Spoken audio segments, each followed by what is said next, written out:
ಇದೊಂದು ಹಳೆಯ ಕತೆ.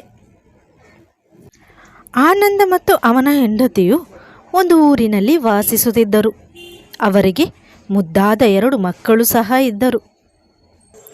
ಹೀಗೆ ಇರುವಾಗ ಒಂದು ದಿನ ಹುಣ್ಣಿಮೆಯ ರಾತ್ರಿ. ಆವತ್ತು ಆನಂದನು ತನ್ನಷ್ಟೇ ನಗಲು ಶುರು ಮಾಡಿದನು.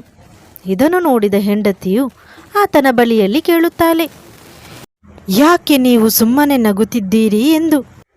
ಆಗ ಆನಂದನು ಹೇಳುತ್ತಾನೆ, ನಾನೊಂದು ರಹಸ್ಯವನ್ನು ಇಟ್ಟುಕೊಂಡಿದ್ದೀನಿ ಎಂದು. ನೀನು ಯಾರ ಬಳಿಯಲ್ಲಿಯೂ ಹೇಳದಿದ್ದರೆ ನಾನು ನಿನ್ನ ಬಳಿ ಹೇಳುತ್ತೇನೆ ಎಂದು. ಅದಕ್ಕೆ ಅವನ ಹೆಂಡತಿಯು ಹೇಳುತ್ತಾಳೆ, ಖಂಡಿತ ಇಲ್ಲ, ನಾನು ಯಾರ ಬಳಿಯಲ್ಲಿಯೂ ಹೇಳುವುದಿಲ್ಲ ಎಂದು. ಆನಂದನು ಅವಳನ್ನು ನಂಬಿ ಈ ವಿಷಯವನ್ನು ಹೇಳತೊಡಗಿದನು. ನಾನು ಸಾಹುಕಾರನ ಮನೆಯಲ್ಲಿ ದುಡಿಯುತ್ತಿದ್ದೆ. ಅವರು ತುಂಬಾ ಶ್ರೀಮಂತರಾಗಿದ್ದರು. ಅವರ ಬಳಿಯಲ್ಲಿ ಸಾಕಷ್ಟು ಚಿನ್ನದ ನಾಣ್ಯಗಳಿದ್ದು. ಅದೊಂದಿನ ಹುಣ್ಣಿಮೆಯ ರಾತ್ರಿ ನಾನು ಮನೆಯನ್ನು ಸ್ವಚ್ಛಗೊಳಿಸುತ್ತಿದ್ದೆ. ಆವಾಗ ನಾನು ಚಿನ್ನಗಳನ್ನು ತುಂಬಿದ ತಿಜೋರಿಯನ್ನು ನೋಡಿದೆ. ನಂತರ ನನಗೆ ಆ ಚಿನ್ನದ ನಾಣ್ಯದ ಮೇಲೆ ಆಸೆ ಉಂಟಾಯಿತು. ಸ್ವಲ್ಪ ನಾಣ್ಯವನ್ನು ಕದ್ದು ಮರುದಿನ ಸಾಹುಕಾರನ ಬಳಿಯಲ್ಲಿ ಕೆಲಸ ಬಿಡುವೆನೆಂದು ಸಾಹುಕಾರನ ಬಳಿಯಲ್ಲಿ ಹೇಳಿ ಮರುದಿನ ಊರು ಬಿಟ್ಟೆನು.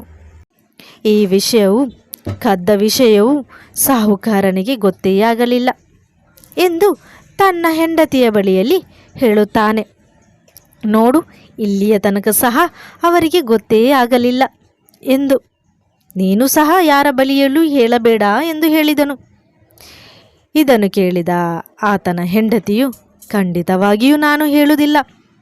ಆ ಚಿನ್ನದ ನಾಣ್ಯಗಳು ಏನಾದವು ಎಂದು ಕೇಳಿದಳು. ಅದಕ್ಕೆ ಆನಂದನು ಹೇಳುತ್ತಾನೆ, ಈ ಮನೆಯನ್ನು ಮಾಡಿದ್ದು ಮತ್ತು ಮದುವೆಯಾದ ಸಮಯದಲ್ಲಿ ಖರ್ಚು ಮಾಡಿದ್ದು ಅದೇ ಹಣದಿಂದ ಎಂದು. ಆಯಿತು, ತಾನು ಯಾರ ಬಳಿಯಲ್ಲಿಯೂ ಹೇಳುವುದಿಲ್ಲ ಎಂದು ಆಕೆಯು ಹೇಳಿದಳು. ಮರುದಿನ ಬಾವಿಯ ಬಳಿಯಲ್ಲಿ ನೀರು ತರಲು ಎಂದು ಆಕೆಯು ಹೋದಳು. ಅಲ್ಲಿ ಆಕೆಯ ಆತ್ಮೀಯ ಸ್ನೇಹಿತಳು ಇದ್ದಳು. ಹುಣ್ಣಿಮೆಯ ದಿನದಂದು ಹೇಳಿದ ಗಂಡನ ಸ್ಟೋರಿಯನ್ನು ತನ್ನ ಆತ್ಮೀಯ ಗೆಳತಿಯ ಬಳಿಯಲ್ಲಿ ಹೇಳುವ ಎಂದು ಭಾವಿಸಿದಳು.